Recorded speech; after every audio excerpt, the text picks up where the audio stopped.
Assalamualaikum warahmatullahi wabarakatuh. Perkenalkan, nama saya Zahra Anggraini dari Universitas Pahlawan Tuanku Temu Saya dari Prodi S1 Kebidanan. Baiklah, di sini saya akan menjelaskan materi tentang ultrasonografi yang diberikan tugas oleh Ibu Hauriati Rauzis MPD. Selamat menyaksikan. Tell me what it is about you that I can't forget. But you're breaking down my walls again, just to set me free. Why do I, baby, why do I love the way you always leave me? Why do I, baby, why do I love the touch but never love the feeling? Ultrasonografi atau USG adalah alat untuk mengecek organ-organ yang ada di dalam tubuh. Alat ini akrab digunakan untuk mengecek kehamilan.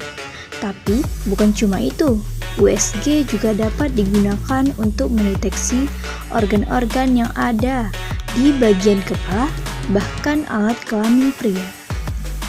Lalu, bagaimana cara kerjanya? Jadi, alat USG ini menggunakan alat ultrasonik yang berfrekuensi lebih dari 2000 Hz. Nah, dalam alat ini juga dia memancarkan gelombangnya melalui tromboser atau probe. Lalu di dalam alat itu juga terdapat alat untuk menerima kembali pantulan dari gelombang tersebut. Penemuan alat USG diawali penemuan ultrasonik sekitar 1920-an. Saat itu, gelombang ultrasonik diterapkan dalam bidang kedokteran. Sebelum digunakan untuk mendiagnosis, gelombang yang berfrekuensi tinggi itu digunakan untuk terapi pada penyakit seperti arteritis, hemoroid, asma, hingga kaki gajah. Teknologi itu digunakan untuk menghancurkan sel-sel atau jaringan berbahaya dalam tubuh. Baru pada awal 1940-an, gelombang ultrasonik dianggap memungkinkan untuk digunakan sebagai alat diagnosis.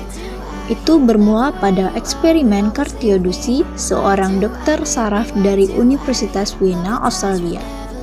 Ia berhasil menemukan lokasi tumor otak dan pembuluh darah pada otak besar dengan mengukur pantulan ultrasonik melalui tulang tengkorak. Mereka memindai bagian kepala dengan menggunakan transducer, sehingga menghasilkan gambar dua dimensi yang terdiri dari barisan titik-titik yang berintensitas rendah.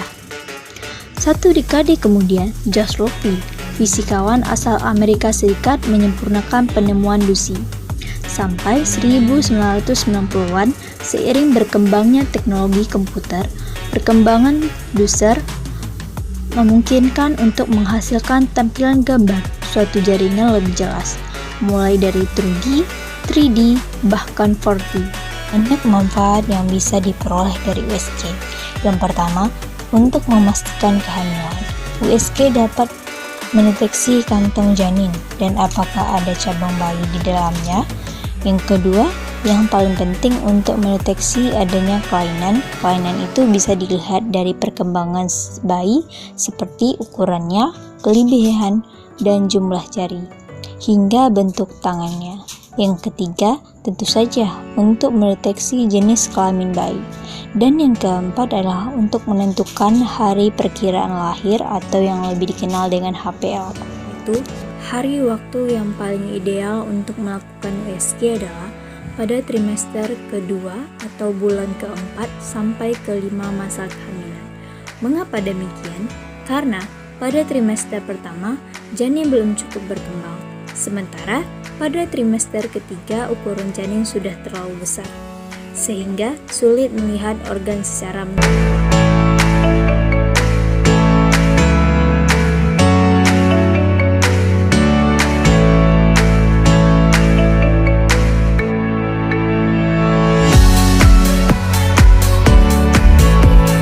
Demikianlah yang dapat saya sampaikan. Lebih dan kurang saya mohon maaf. Wabillahi taufiq wa hidayah. Wassalamualaikum warahmatullahi wabarakatuh.